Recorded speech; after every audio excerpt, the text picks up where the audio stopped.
Hey guys, how's it going? I wasn't really planning on making a video today, but I was thinking these got to be the best doggone ribs I've ever had that were not smoked. And my girls love them. They don't always love smoked meat. So I decided to find a way of doing almost the same prep work I normally do, except I cook them in the oven inside, which is pretty good, seeing how today it's raining again. So hopefully this will work out. What I want to show you is you just really need 3 ingredients. This first one's my rib rub, and as you can see, I'm almost out. I'm going to make a video of putting this. This is actually mine, just in somebody else's bottle. This is actually mine. It's about 7 ingredients in it. Really good flavor, just a little bit of heat to it. It does have some brown sugar in it as well.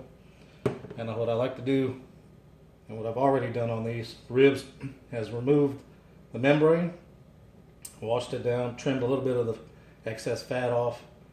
Some of it that didn't look like it was going to render down. So I trimmed the other side up. These came straight St. Louis style from Publix, so they already cut and did most of the work for me. Removed the membrane, sprinkled a little bit of garlic and parsley. I really like this. Kicks up the savoriness and just adds a bunch to the flavor of just putting rib rub alone on there. So that's kind of my base, and I sprinkle that all the way down. And then on the bottom side, I then add my rib rub. And now what I'm going to show you what I do to the top side. This is the money side. I'm going to flip these over. See, they fit perfectly on a normal size broiling pan. So again, first I'm going to put on that garlic and parsley. Nice and light. And now this is something different. This is the light brown sugar. This is going to add quite a bit of depth to flavor. It's going to take it and make that brown sugar when it starts heating up, and you'll see I got a 215 temperature because you don't want to go too hot with sugar products. It'll kind of burn it and change the flavor. So I go nice and low with these, and I'll kick them out right towards the end, and I'll show you that process later. And then we're just going to go ahead and put brown sugar on it. Notice I took it out. This is light brown sugar. You can use dark if you want, but I found this has actually got a little more sweeter flavor to it than the brown. It's got a little bit less molasses in it.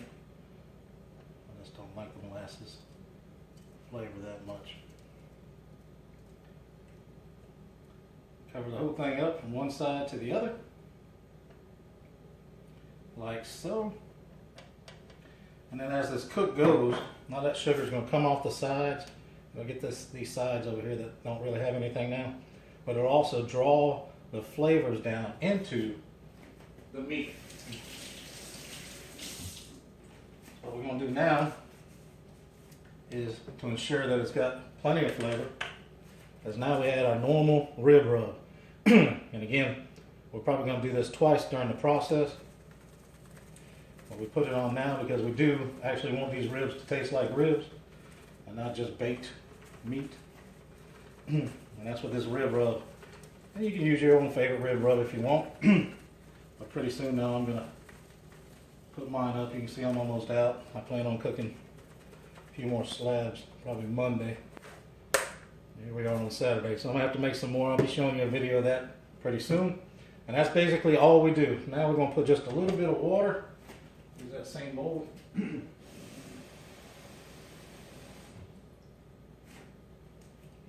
About a half a cup of water or so.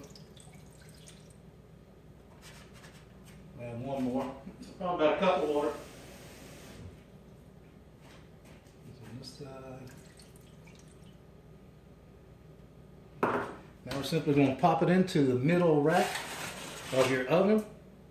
Already got sit. What we'll do is we're going to leave it on 215 for the next hour, and then I'll probably start bumping it up after that. But we're going to look for probably a total cook time of between 3.5 and 4.5 hours, and that all depends on how tender the ribs get. All right, so we'll be back in an hour. See, we're down here on hour 1. You notice all that brown sugar is really melted down into those ribs. You can still see the seasoning on top. Now what we're going to do is we're going to kick this temperature up to about 235. We are still on that middle rack. And we'll check back on into it in another hour. But you can see the progress already just after 1 hour of how well those ribs are just really starting to come down. And you can see all that seasoning that's still on it. You can see that seasoning from the rib rub still on. Nice, beautiful. Alright guys, we'll be back in about another hour. And we're going to kick this temperature up to 235 and add about another half cup of water. Just make sure they stay good and moist. So you can see we have a little bit bone pulling back here. The ribs are coming along really well. I just checked for tenderness. Got these nice little, they're bigger than toothpicks. I don't like testing with toothpicks because it can give you a false tenderness. So it's a little bit bigger, give you a little bit more of an idea of what you actually have. Right now, what we're doing is we're just spreading a little melted butter. We're on hour 3. We're going to put a little melted butter. And what this is going to do is it's just going to give another layer of flavor. It's also going to put a nice little sheen to it. Make it nice and juicy. Keeps everything moist. Now that I put that on there, I'm just going to sprinkle just a little bit of our rub. Of our rub back on here. We're going to check it back in about another hour. Alright? See y'all in about another hour. We're at hour 3 now. See you in 1 more hour. Almost there. These ribs a little more tightening up. What I'm going to do now, so we're pretty close. Go ahead and put a little bit more butter on there. And kick this temperature up. About 275. I just want to kind of get a little bit more crust on it. And once we do that, probably about 15-20 minutes, we should be good to go. Now just let them rest until family's ready to eat. See you in a few. Alright guys, I just pulled these out. Look at that. Look at how that bone is just pulled back. How tender those are. They almost tear apart. We're at hour number 5. It took 5 hours for this slab. Each one's a little bit different, but I really like to go low. No pun intended. But low and slow with the oven. That's mainly because you don't have smoke.